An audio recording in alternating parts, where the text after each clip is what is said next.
Aholisining katta bir qismi o'zini musulmon deb biladigan yurtning poytaxtida pivo festivali o'tkazilishi nimani anglatadi? Bu nimaning belgisi? Axir musulmon uchun pivo ham, aroq ham oddiy ichimlik emas-ku. U Qur'on va sunnatda ham harom qilingan narsalardan. Shundan ekan, bir millatning diniy qadriyatiga zid bo'lgan narsani bayram darajasiga olib chiqilishi qanchalik to'g'ri? Tasavvur qiling, bir millatning diniy qadriyatiga zid bo'lgan narsani olib kelib, uni o'sha millatning ko'z o'ngida festival darajasiga olib chiqilishi o'sha millat uchun haqorat emasmi? Chunki har bir xalqning o'z qadriyati, o'z tushunchalari, diniy e'tiqodi bor. Ammo eng achinarlisi, ba'zilar buni taraqqiyot deb ataydi.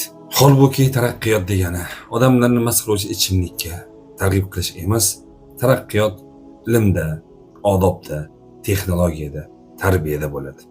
Bir millatning yoshlariga kitob festivalidan ko'ra pivo festivalini ko'proq targ'ib qilish qanday taraqqiyot bo'lishi mumkin? Musulmon inson sifatida savol berishga haqqimiz bor. Nega bizning qadriyatlarimiz hisobga olinmaydi? Nega bizning diniy qadriyatlarimizga zid bo'lgan narsalar tadbir darajasiga olib chiqiladi? Masala faqat pivo haqida emas. Masala bugun o'zbek millatining diniy qadriyatlariga zid bo'lgan narsalarning ko'proq targ'ib qilinishida.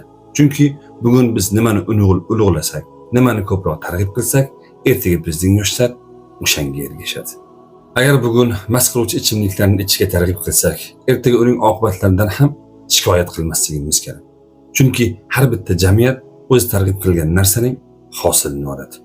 Assalomu alaykum va rahmatullohi va barakatuh.